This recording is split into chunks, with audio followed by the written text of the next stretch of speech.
Bienvenue à cette session d'information du journal de la ville. Mesdames et messieurs, merci de nous suivre avec beaucoup de plaisir.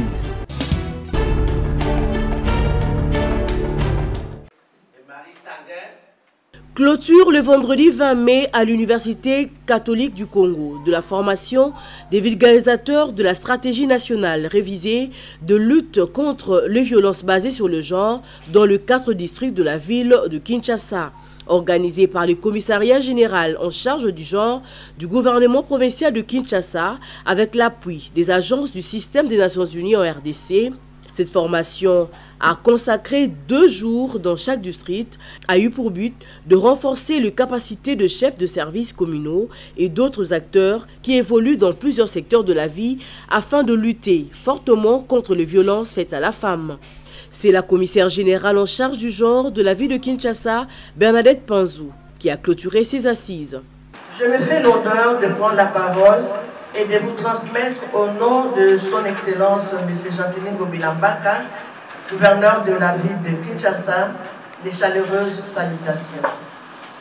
Aussi, à l'occasion de la clôture solennelle de l'atelier de formation des vulgarisateurs de la stratégie nationale de lutte contre les violences basées sur le genre, je tiens à vous féliciter pour le dévouement et l'assiduité pendant ces assises. Ma présence à l'ouverture de ces ateliers et à la clôture de ce jour traduit la volonté et la détermination de l'exécutif provincial à renforcer les capacités des agents du service genre dans le but de mettre en œuvre toutes les actions qui militent pour la réduction des violences basées sur le genre dans la ville de Kinshasa. En écoutant attentivement le rapport général de cet atelier, je suis contente que les objectifs fixés soient atteints, car le renforcement des capacités des agents des services genre dans les 4 districts que compte la ville est l'une des priorités des actions du gouvernement provincial. J'invite pour cela tous les chefs de services communaux genre à accorder une attention particulière à la 2e phase de cette activité qui consiste à vulgariser la stratégie dans vos communes respectives afin d'atteindre un grand nombre de personnes. Les participants n'ont pas manqué de remercier les organisateurs. On a beaucoup appris pendant tous ces 2 jours. Ce que moi j'ai retenu, c'est les stratégies de la violence. Les stratégies de la violence, comment est-ce qu'on peut gérer, comment est-ce qu'on peut parler avec nos enfants, comment est-ce qu'on peut discuter avec nos maris à la maison, même à la société. J'ai dit grand merci à tous les organisateurs. Cette formation nous a aidés, nous a fait vraiment comprendre ce qu'est la valeur d'une femme et de la jeune fille.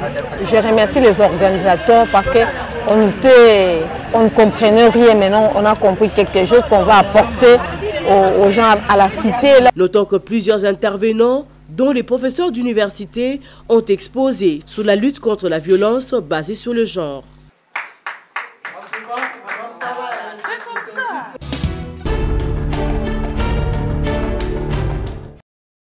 Depuis la séparation du ministère de l'enseignement primaire, secondaire et professionnel avec la formation professionnelle, jamais la question du partage du patrimoine n'a été à l'ordre du jour entre les 2 ministères.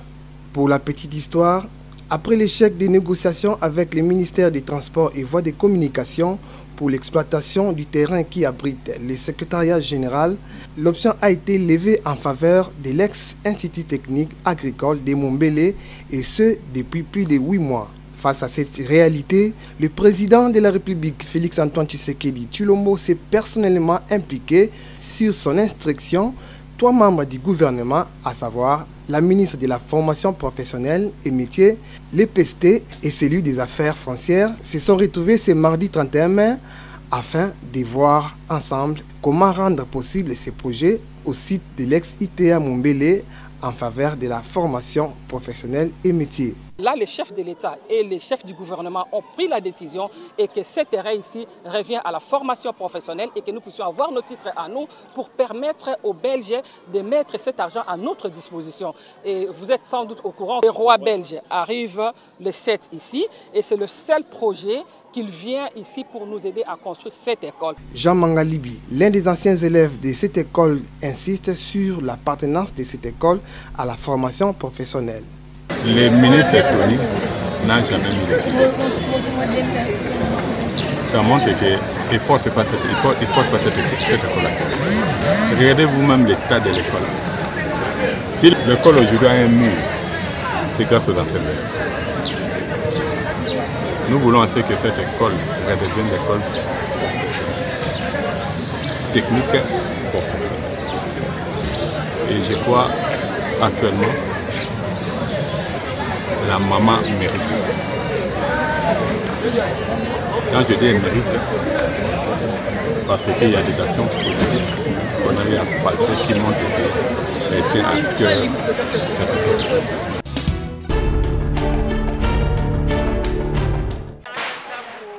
Tous les vendeurs le long de l'avenue Rivière de la Gombe, déjà avertis pour ne pas exercer à cet endroit, les récalcitrants ont été évacués ce lundi 30 mai par l'opération Kinshasa Bopeto dirigée par le capitaine Denis Mboyo.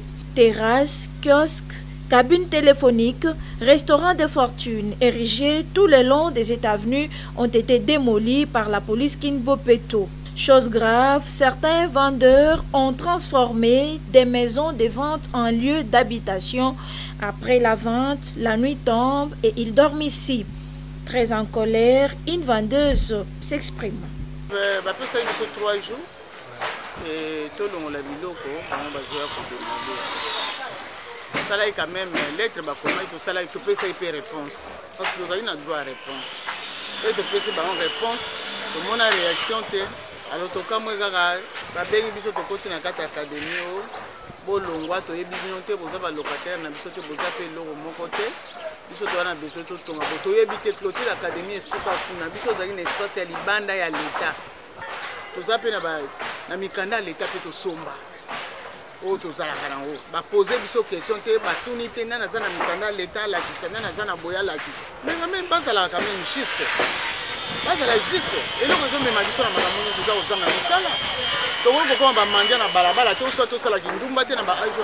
Pour le capitaine Denis Mboyo, toutes les constructions anarchiques et ventes dans des conditions non autorisées par l'hôtel de ville sont prohibées. Les espaces envahis anarchiquement doivent être libérés. Awa tozana avenue Rivière, pembeni ya Institut Académie des Beaux-Arts. Dei toyaki na tongo awa pona kolongola bandeko nyonso to batonga tout au long ya mur ya Académie des Beaux-Arts. Na cadre ya opération Kinbopeto. Mutu nyonso tu oyo aza koteka na katikati ya nzela, mutu nyonso tu aza na nzela, seke biso tokokutana naye na nzela ntango tokoloba. La loi est dure, mais c'est la loi. La population doit obtempérer ainsi pour rendre la capitale Kinshasa propre, comme beaucoup le souhaitent.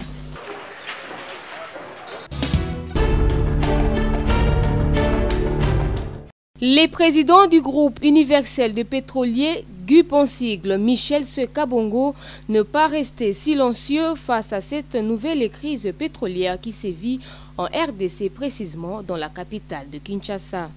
Il explique au micro du journal de la ville les raisons liées à cette énième crise et les pistes de solutions pour l'avenir.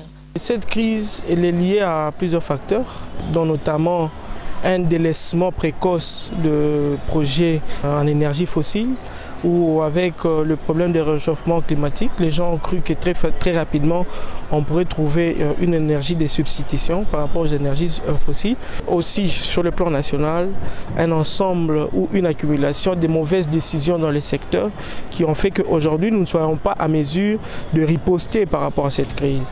Si depuis les années on pouvait avoir un œil regardant sur le secteur des hydrocarbures avec les prospectivités de nos bassins sédimentaires. Aujourd'hui, on serait un pays producteur avec des raffineries existantes. Qu'est-ce qui justifie cette différence de la grille tarifaire des produits pétroliers dans la capitale et dans les provinces? Michel Seya Kabongo éclaircit l'opinion quant à ce. Il y a principalement 3 voies d'approvisionnement en RDC. Il y a l'approvisionnement à partir de l'ouest, qui est un peu plus facile parce que ce sont des tankers qui accostent à Ango. Et puis avec le contrôle qualité qui s'est fait par Saucir, qui transmet avec la CEP qui prend la relève pour la distribution. Le coût de la logistique pour ramener le carburant jusqu'à notre port, il n'est pas le même par rapport au coût qui s'est fait par exemple à l'est, vers Goma, où les bateaux vont accoster vers l'océan Indien. Il faut d'autres coûts de transport par camion-citerne. Ce qui s'est fait également du côté sud avec l'entrée Kasumbalesa, où c'est maintenant la distribution qui s'est fait, le transport par camion-citerne. Tout en saluant les efforts du gouvernement congolais, Michel Seya Kabongo invite ces derniers à prendre des mesures préventives pour éviter ces drames dans les jours qui viennent. Le gouvernement doit prendre en compte les endroits qui sont difficilement accessibles, mais où il doit y avoir une certaine distribution et donc il faut aussi suppléer. Donc du coup, il y a plusieurs rubriques que le gouvernement doit suppléer pour que toute la République au moins soit desservie en termes de produits pétroliers. Signalons par ailleurs que le groupe universel de pétroliers, au travers de son président, milite pour obtenir des solutions durables dans les secteurs des hydrocarbures.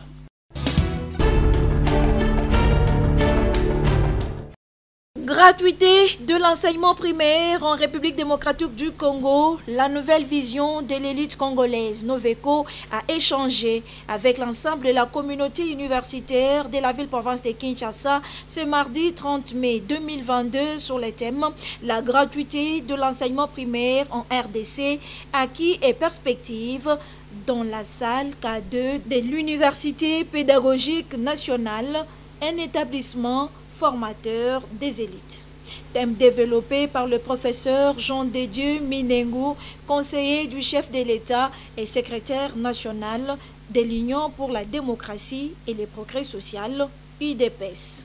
Une conférence ouverte par la rectrice de l'UPN.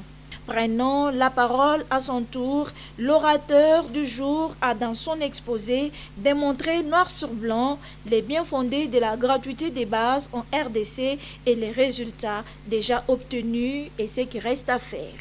Un véritable moment d'échange qui a permis aux participants d'enlever toutes les zones d'ombre sur la gratuité de l'enseignement et de s'investir davantage pour que cette gratuité prônée par le chef de l'État, Félix Antoine Tshisekedi Tshilombo, et portée par le ministre de l'EPST soit pérennisée.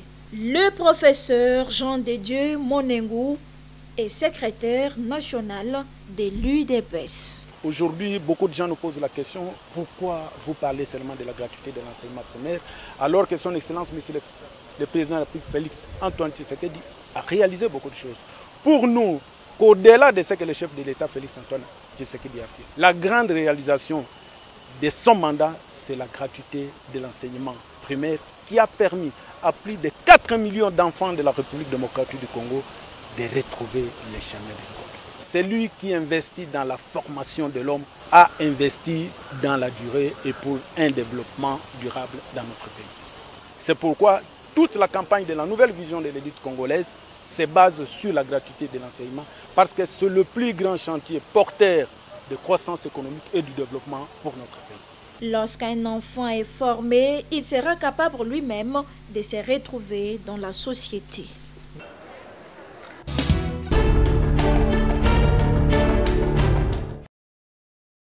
Visite du pape en République démocratique du Congo. Monseigneur Donatien Cholet, secrétaire général de la Conférence épiscopale nationale du Congo, SENCO, a effectué une visite sur le site de l'aéroport d'Endolo où sera dite la messe papale avec comme objectif de constater les difficultés et les imperfections au fur et à mesure que les travaux évoluent. Après avoir reçu du délégué à pied d'œuvre DPO quelques explications sur l'évolution harmonieuse et rapide de la construction du podium papal, et c'est par rapport au chronogramme présenté depuis le lancement des travaux par l'architecte. Monseigneur, secrétaire général de l'ASENCO, est inquiet de constater que la Régie des eaux et la SNEL avaient déjà accumulé un retard pour la mise en œuvre du travail qu'ils sont appelés à faire. Je suis content de voir que les travaux de la tribune, une tribune imposante de 950 mètres carrés, évoluent bien. Ils ont fait un timing réaliste, ils travaillent jour et nuit. Mais je suis un peu préoccupé par d'autres aspects non moins importants. Il y a la Régie des eaux, par exemple, qui doit mettre en place des fontaines pour servir des milliers de gens qui vont être là, mais aussi des fontaines qui vont servir à la population environnante après la visite du pape. Il y a la SNEL qui a encore à faire et jusque-là, ils ne sont pas encore signalés. Monseigneur, les chapelains louent l'engagement et la détermination du gouvernement congolais pour les préparatifs de l'accueil du souverain pontife en RDC et rassurent la population sur les bonnes conditions sécuritaires et environnementales les jours de la messe. Il encourage les fidèles à se faire enregistrer pour avoir une place au lieu où sera célébrée la messe. Le gouvernement prend la mesure de la chose. Et d'ailleurs, les travaux qui se font ici, c'est le gouvernement qui a financé. Nous, comme Église, on va intervenir par rapport à d'autres aspects liés à la liturgie, etc. Et nous prions pour que le programme soit respecté. Par ailleurs, on note aussi une évolution rapide d'aménagement du site du côté Goma, aussi a-t-il dit.